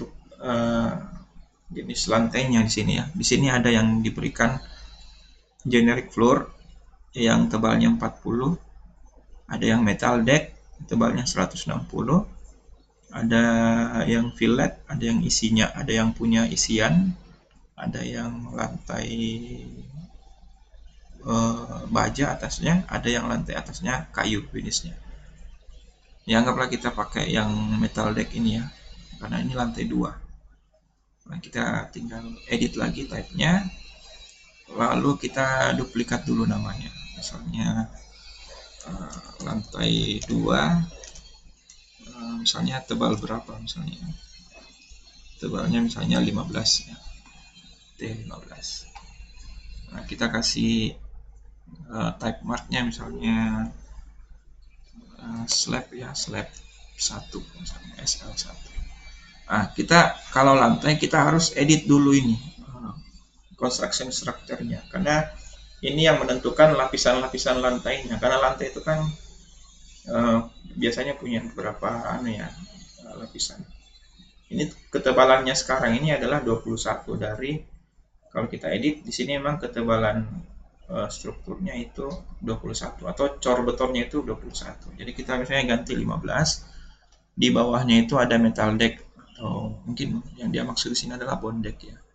Ketebalannya tidak kita hitung, jadi kita hitung tebal jadinya saja 15, lalu kita okekan. Nah sekarang ini sudah oke. Fungsinya untuk interior sudah benar, lalu kita oke. Nah, kalau sudah kita oke, tinggal kita gambarkan boundary line-nya. Ini kan dia muncul modify lagi nih. Modify ini kita tinggal menggambar area lantainya itu seperti apa. Karena lantai kan biasanya ada anunya ya, ada garis paling luarnya. Apakah di segi 4 atau bentuk L atau melingkar, itu tergantung bentuk lantainya. Nah, kalau di sini kita ikuti saja gridnya ini misalnya. Jadi saya bikin segi 4 seperti ini. Dari kolom ini, kolom luar kolomnya ini ke luar kolomnya ini, misalnya seperti ini. Nah, garis yang warna pink ini yang menunjukkan nanti batas terluarnya plat lantai yang saya buat. Kalau misalnya kita mau bikin dia overlap misalnya atau cantilever misalnya, bisa dikeluarkan seperti ini sedikit. Bisa juga kita lihat dulu ukurannya berapanya, misalnya dia 160 atau kita kasih keluar 100 saja misalnya, 100 dari asnya kolom terakhir ini. Nah, ini ya. Lalu tinggal kita lihat lagi dia levelnya persis di lantai 2, offsetnya 0. Berarti dia persis finishnya di lantai 2. Kita setujui saja dulu, kita finish dulu, finish edit mode. Nah, setelah finish, ini kolomnya sudah jadi di lantai 2, kita cek lagi. Seperti biasa, kita cek di 3D. Nah, jadi tidak dia. Ini jadi. Nah, ini jadi. Terus di potongan kita lihat. Oh iya, ini sudah jadi ya. Nah, jadi ini nanti kita bisa lihat elevasinya persis. Nah, kalau misalnya kita mau dia mungkin rata bawahnya plat ini, bisa nanti kita tinggal tambahkan lagi di sini di offsetnya. Misalnya ya misalnya kita mau dia 15 rata bawahnya plat ini, jadi kita tambahkan 15 offsetnya, lalu apply. Nah, nanti dia akan geser ke atas, berarti dia tidak persis ininya, atasnya ini tidak persis di level lantai 2, tapi dia naik 15 cm. Dalam artian dia rata bawah. Atau dia begini juga bisa. Itu tergantung spesifikasi gambar yang kita kerjakan. Seperti itu.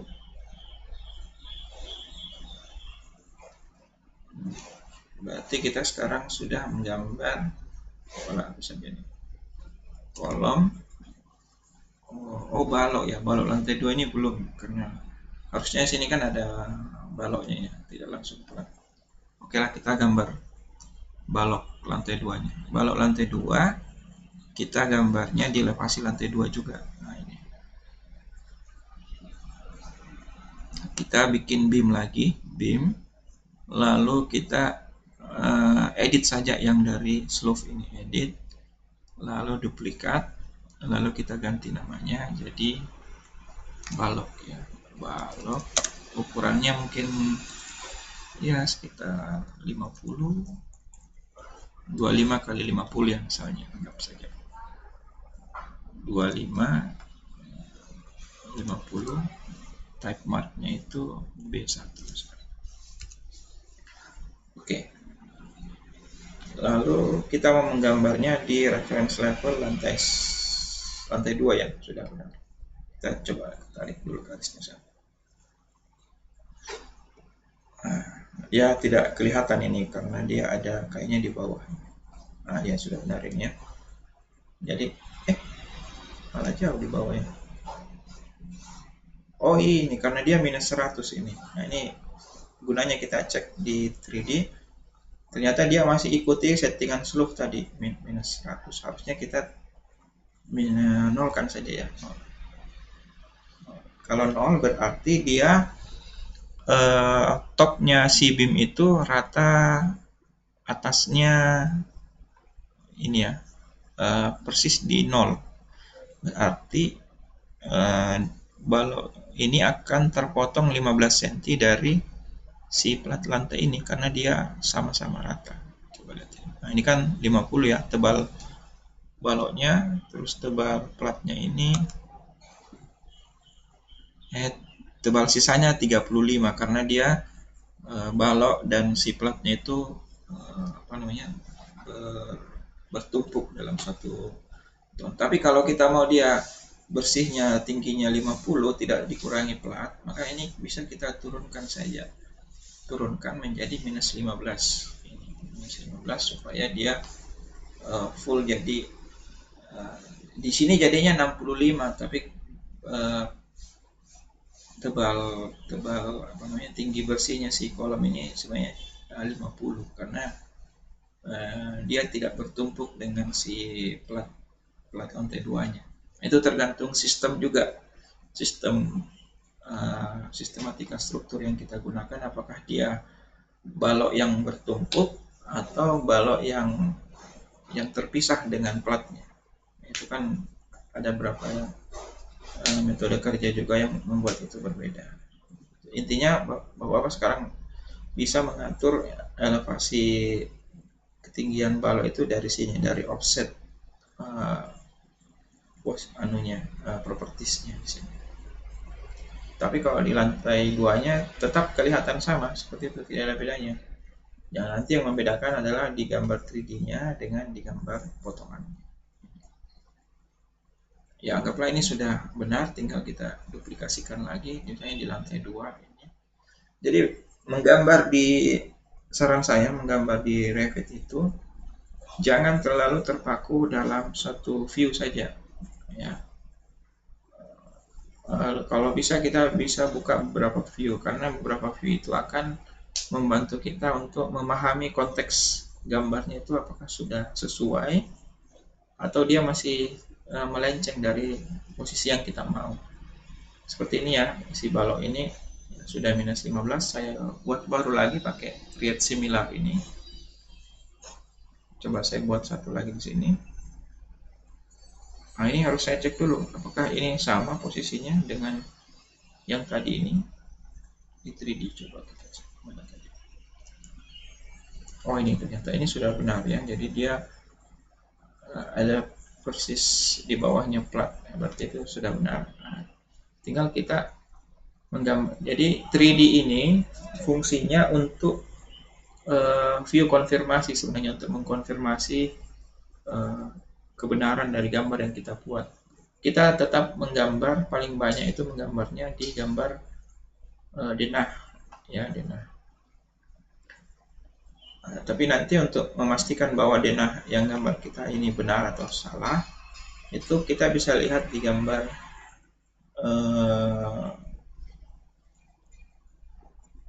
gambar 3D dan gambar potongan serta gambar tampak. Nah, jadi ini ya. Saya sih biasanya lebih suka mengeceknya di gambar 3D karena di gambar 3D itu semua view itu sudah ada, jadi bisa kita lihat. Di sini juga sebenarnya kita bisa lihat potongannya langsung pakai fitur yang namanya section box ini. Di 3D ini ada namanya section box. Misalnya kita klik. Nah, ini section box ini sama seperti kayak garis potongan. Jadi bisa kita geser-geser. Jadi misalnya kita mau lihat penampang tengahnya si struktur yang kita buat ini, kita tinggal geser ini, geser ke sini sampai area yang mau kita lihat. Nah, seperti ini misalnya ya.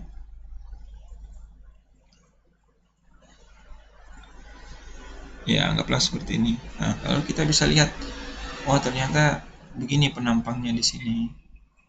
Oh, ini si slope-nya sudah persis tertanam. Atau kita mau lihat pondasinya, kita geser lagi sampai dia dapat pondasi di sini. Nah, ini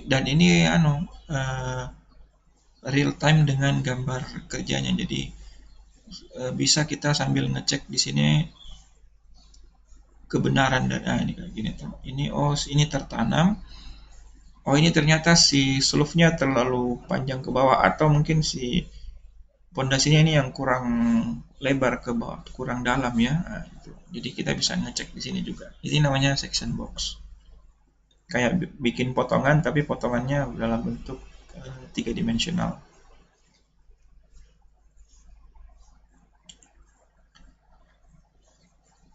Oke, mungkin itu dulu untuk materi untuk struktur dan ditambahkan dengan materi pengolahan pematangan lahan. Mungkin Bapak ada yang mau ditanyakan atau diskusi sebelum. Jadi kita selalu siapkan waktu sekitar 15 sampai 20 menit untuk tanya jawab supaya nanti ada feedback atau ada hal-hal yang mungkin yang mau ditanyakan yang disampaikan. Oke, silakan.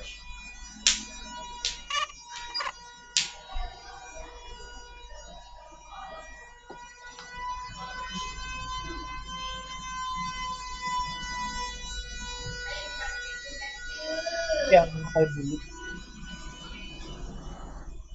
Halo, gimana Pak? Belum kedengaran suaranya.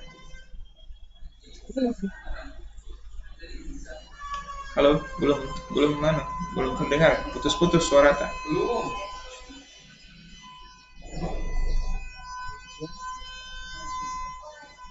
Yang halo.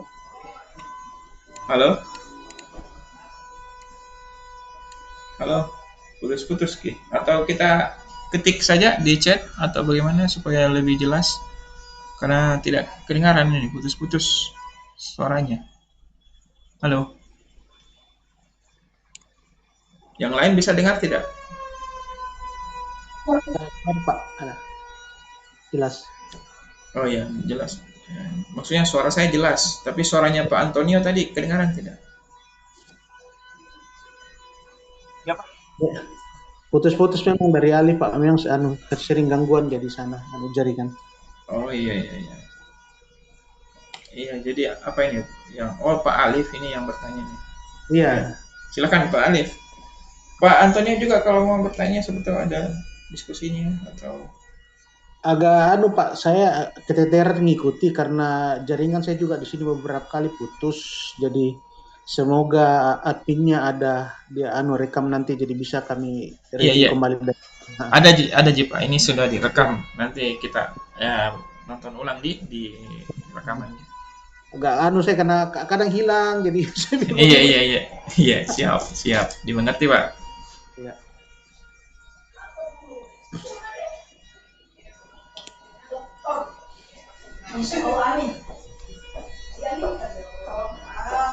Terkait input elevasi dan kontur itu bisa upload data koordinat XYZ atau oh ya, ini sebenarnya bisa di meshing site ini. Itu pada saat kita bikin toko surface ini itu bisa kita create from import. Ini kan yang tadi kita pilih itu kan place point, ini manual kita gambar satu-satu ya. Tapi kalau kita import ini bisa, ini select import instant, ini dari file DWG, ini file DWG bisa CAD atau dari file civil CAD juga bisa, civil apa ya namanya, aplikasi survei itu. Terus bisa juga dari data kayak Excel ya, kayaknya ini ya, CSF ini. Cuma saya tidak tahu model model data CSF itu apakah dia bisa langsung dibaca dari Excel atau dia ada format tertentunya. Tapi biasanya satu format ya, kalau XYZ itu satu format urutan-urutan kolomnya ya, kolom hasil surveinya, koordinatnya maksud saya. Tapi kalau kita klik ini, itu nanti dia akan suruh kita cari ini file CSV dengan teks. Nah ini biasanya kalau di aplikasi survei mungkin ada ya file yang bisa diekspor dengan jenis file seperti ini. Oh iya, TXT. Nah kalau TXT bisa, berarti ya pakai itu TXT-nya dari entah dia dari total station yang kita pakai atau datanya sudah diolah sama malah jadi CSV juga bisa. Nah, ya lebih bagus lagi sebenarnya kalau kita importnya dari dari CAD atau dari aplikasi yang berbasis komputer ya, sudah ada file mentahnya. Tapi kalau dia cuma data lapangan berupa tadi X, Y, Z itu juga bisa, asalkan bentuknya seperti ini, TXT atau CSF. Kayaknya ada deh ya. Kayaknya semua tools survei di lapangan itu bisa ya diekspor seperti itu. Iya. Rata-rata di TXT Pak, kalau habis ambil datanya dari alat ukur. Ya TXT ya berarti itu TXT kita pakai. Insya Allah itu langsung lebih cepat lagi. Jadi kita tidak bikin titik-titiknya satu-satu toh. Oh iya. Nah, cuma nanti pada saat bikin gradingannya atau bikin elevasi perencanaannya, itu kita harus bikin satu-satu titiknya, karena kita harus tentukan bagian mana yang berubah elevasinya dari elevasi ukur itu.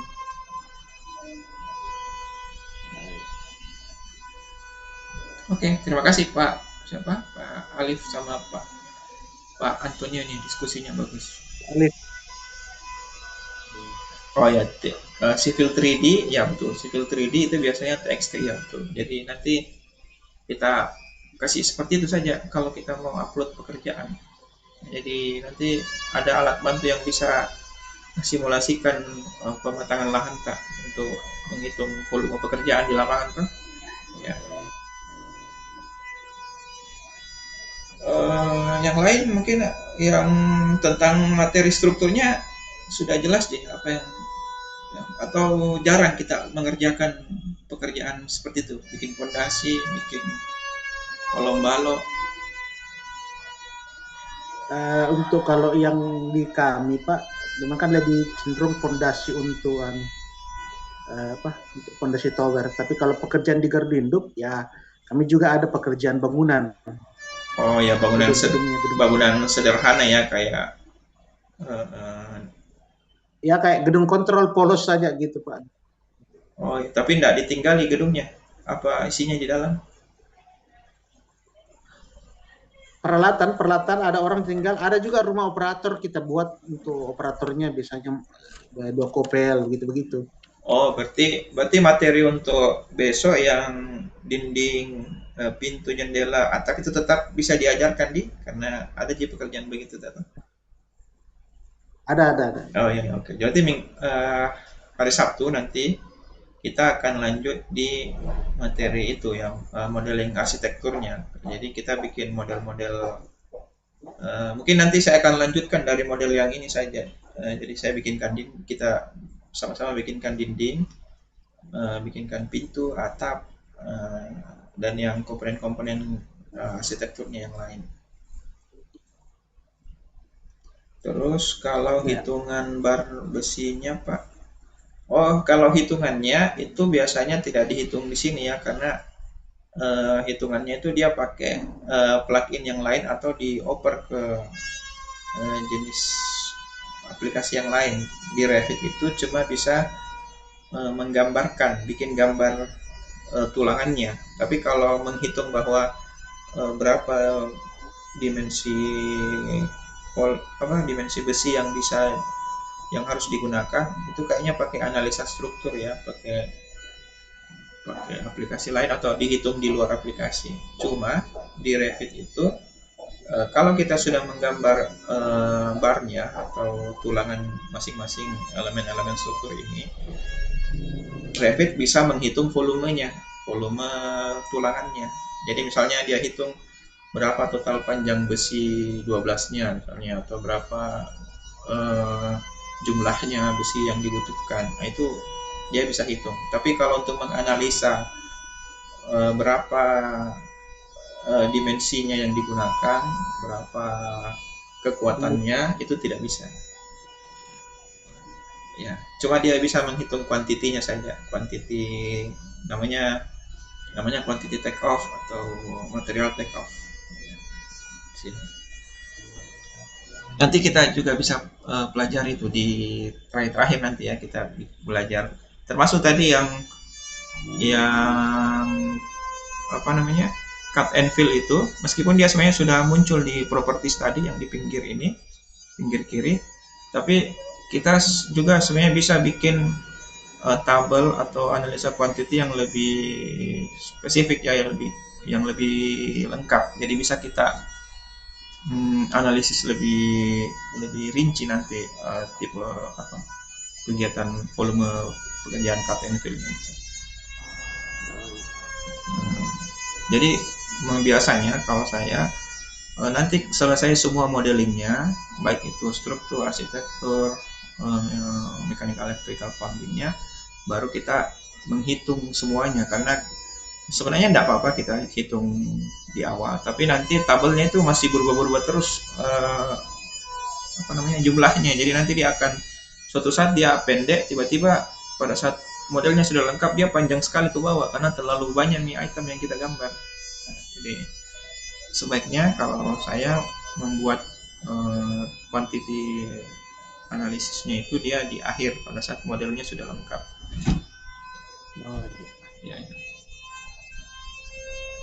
Nah ini sekarang kita baru di tahapan modeling struktur, jadi belum lengkap ya sebenarnya. Jadi meskipun ini sudah bisa kita hitung sebenarnya, nanti ini sudah terhitung malah sebenarnya sudah dihitung sama aplikasinya, tapi karena kita belum selesai, itu bisa saja dia akan berubah-berubah terus ya. Jadi kayak seperti ini ya, misalnya kita klik satu area ini si plat ini, di sini di properti itu sudah muncul sih sebenarnya areanya berapa, terus luas areanya ya, terus volumenya berapa sudah ada. Tapi bisa jadi nanti kan kita masih menggambar lagi, ada plat yang lain kita gambar, ada lantai yang lain kita gambar.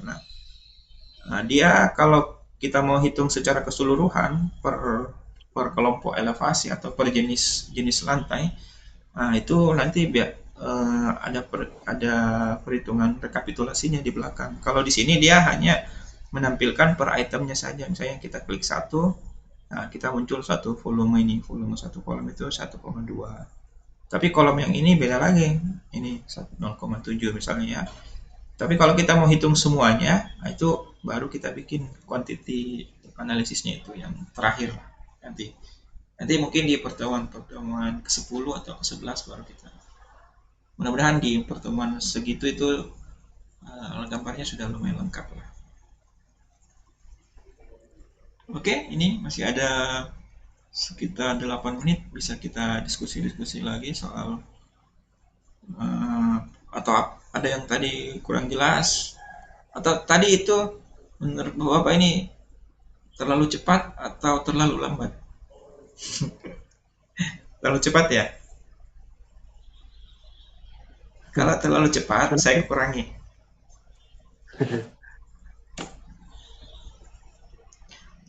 Terkait aplikasi yang mana saja di-download kalau mau install dari yang Drive. Oh, itu di-download semua itu, yang 3, tunggu ya, saya buka dulu mana itu.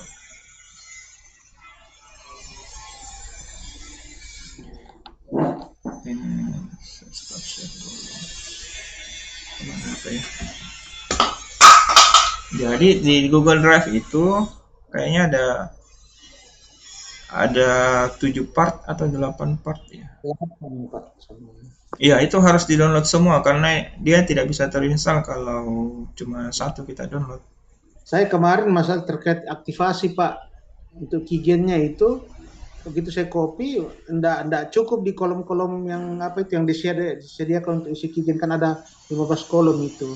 Iya, itu memang itu agak tricky cara apa pindahin kodenya tuh. Saya pindah sesuatu enggak mau, akhirnya saya langsung saja masuk untuk yang trailnya. Iya. Yang 30. Untuk sementara pakai yang trialnya dulu, nanti kalau kita mau apa namanya. Tapi yang Pak Andre tadi install itu 2019. Yang saya kirim ini.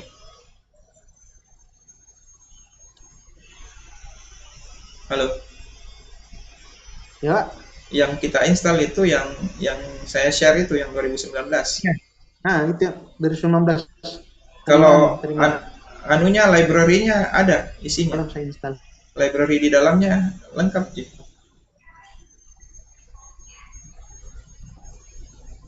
Halo. Atau nanti juga saya Lengkap Ji, Pak, lengkap Ji. yang tadi pondasi, balok ada semua Jita. Ada di dalam installernya itu.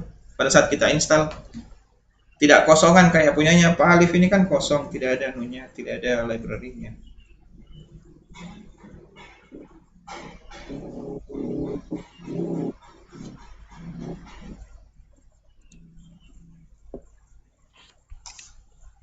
Oh iya, kalau sudah di-download, alhamdulillah nanti tinggal kita coba install anu ya, karena memang sistem interface yang sangat beda persis itu 2019 kayaknya itu berubah sekali anunya tampilannya Revit. Tapi setelah itu 2019, 2020, 2021 sampai 2024 itu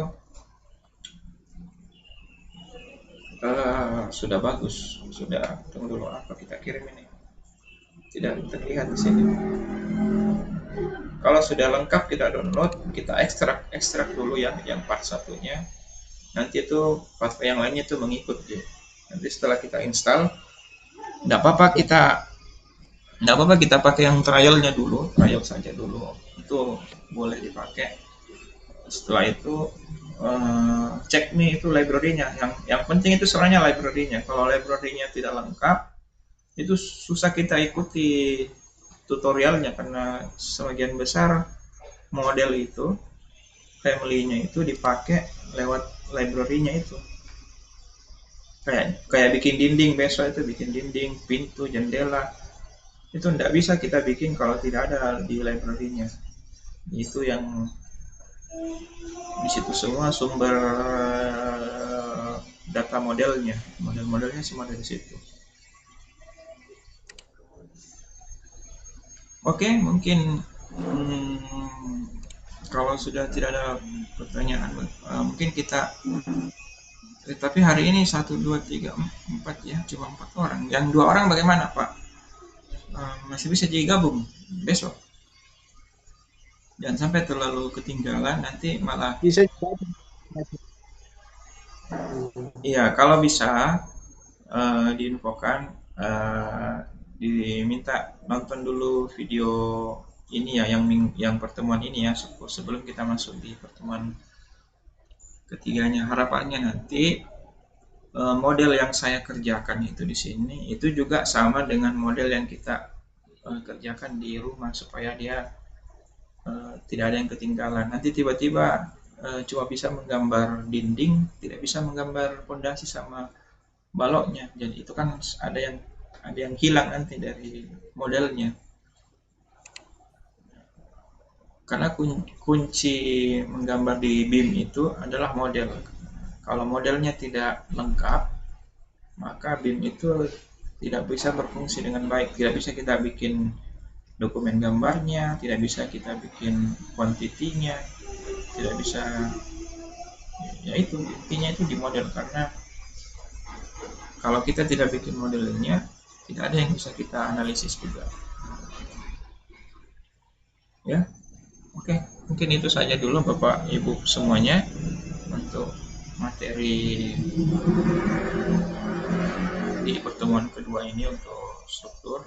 Nanti kita bisa lanjut lagi untuk diskusi dan praktek langsung permodelan itu di pertemuan ketiga hari Sabtu. Jamnya sama ya, jam 9 sampai jam 11. Ya. Oke. Ya, terima kasih untuk partisipasinya, khususnya Pak Alif sama Pak Andre ini yang aktif sekali di dalam tutorial ini, supaya mudah-mudahan nanti bisa skillnya sesuai dengan yang diharapkan nanti terakhir ya. Ya, terima kasih, kita tutup kelasnya. Terima kasih juga Ibu dari Screen Asia ini sudah fasilitasi Zoom. Oke, selamat siang ya. Assalamualaikum warahmatullahi wabarakatuh. Salam Pak, selamat siang.